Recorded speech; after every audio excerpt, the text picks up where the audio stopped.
Hello everyone, कैसे हो आप लोग। आई होप कि सारे अच्छे होंगे, स्वस्थ होंगे। वाली आप देख सकते हो, ठीक है। और आज मैं ना कोई और नहीं, आज एक स्टोरी लेके आई हूँ। आज एक ब्लॉग नहीं, ब्लॉग में आप मान सकते हो एक स्टोरी है हमारे झुंझुनू डिस्ट्रिक्ट के टाई गांव की। उसमें एक मठ है जो विक्रम संवत से पहले का है, ठीक है। मतलब आज से 2077 साल पहले का जो मठ बना हुआ है। और उनमें जो महात्मा साधु महात्मा है तपस्या करते थे, और तो चमत्कार हैं वो मैं आज आपको बताती हूँ कि करके राजा थे, और वो राजा यहाँ आके तपस्या करने लगे थे, और उनको गोरखनाथ जी का आशीर्वाद मिला था, है ना। वो गोरखनाथ जी के शरण में आए, और आके जो टाई गांव का एक जाल थी, जो मैं आपको वीडियो में दिखा रही हूँ पीछे, एक जाल बनी हुई थी वृक्ष टाइप की, जो सूखी थी बिल्कुल। और उन्होंने आके अपना जो झोला था उसके अंदर टांग दिया, और टांग के हाथ मुंह धो के उसके नीचे विश्राम करने लग गए थे, ठीक है। तो वहाँ पे क्या हुआ कि वो जाल है ना, जाल पूरा हरा भरा हो गया, और पूरा एकदम। तो उनको लगा कि हाँ, ये अपने लिए उचित जगह है और अच्छी जगह है, यहाँ पे अपने को तपस्या करनी चाहिए।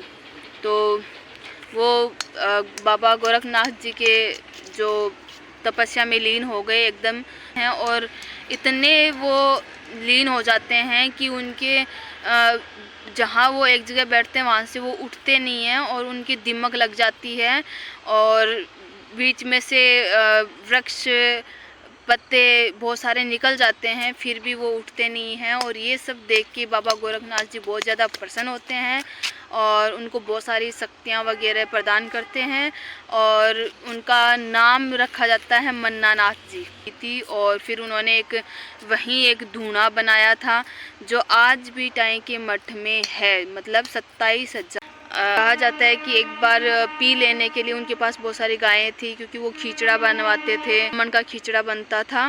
तो उसके लिए जब उनसे पी लेने के लिए, गायों की पी लेने के लिए पहुँचे, तो उन्होंने बोला कि नहीं देंगे, पी नहीं देंगे। तो वो बोले कि नहीं, पी तो लगेगी, आपके पास बहुत सारी गायें हैं तो देंगे।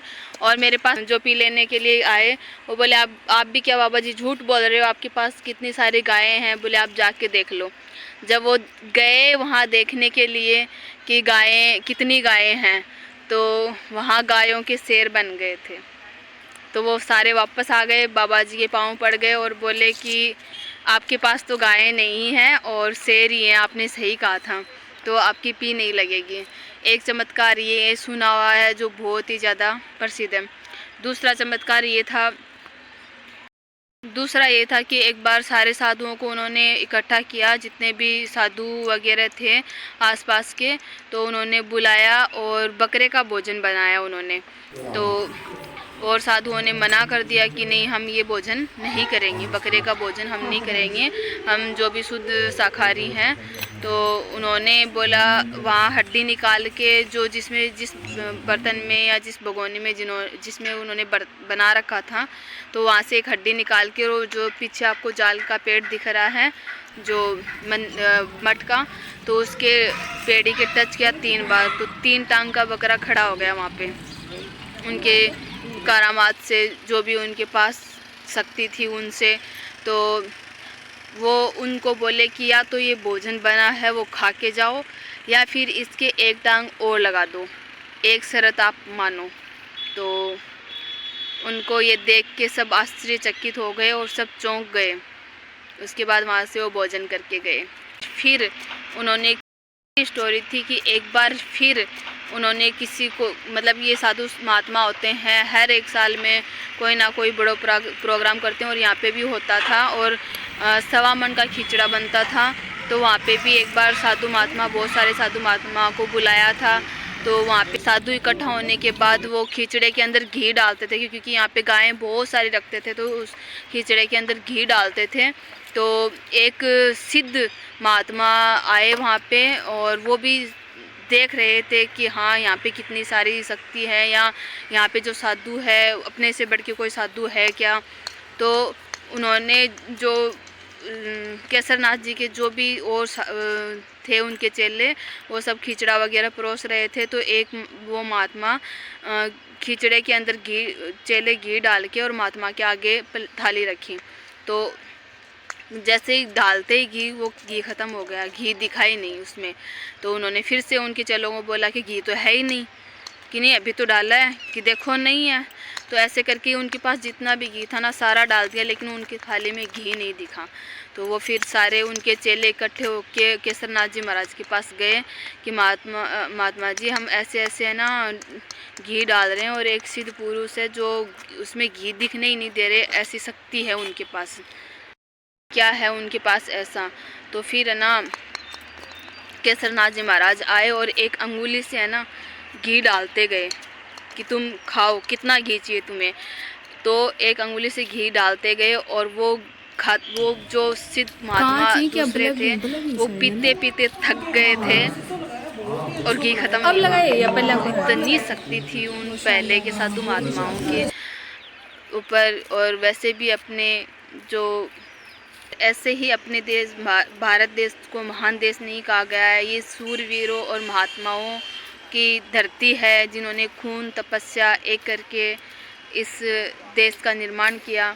और कई न जाने और कितनी सारी इस मठ से रिलेटेड बहुत सारी स्टोरी है।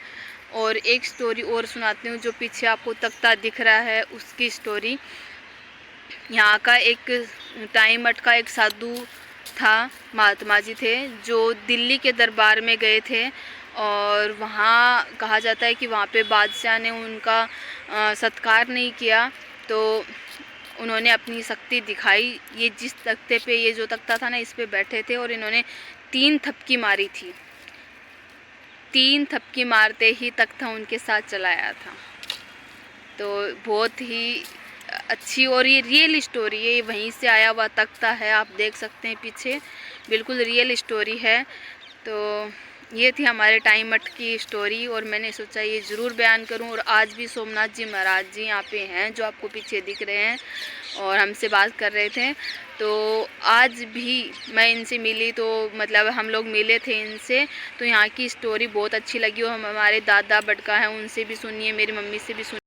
आज भी यहाँ पे जो सोमनाथ जी महाराज हैं वो ताबीज़ वगैरह बनाते हैं, जैसे नज़ला हो गया, म्यादी हो गई, किसी के डॉक्टरों से आराम नहीं मिलता तो ये जो ताबीज़ बना के देते हैं उससे तुरंत ही आराम मिल जाता है। कोई भी बहन बांझ है और है तो केसरनाथ जी महाराज की जो समाधि है वहाँ पे सर झुकाने पे तुरंत आराम मिलता है। आज भी ऐसी हैं, मन्नत मांगते हैं तो बहुत सारों की मुरादें मन्नतें आज भी पूरी होती है इस मठ में सर झुकाने पे।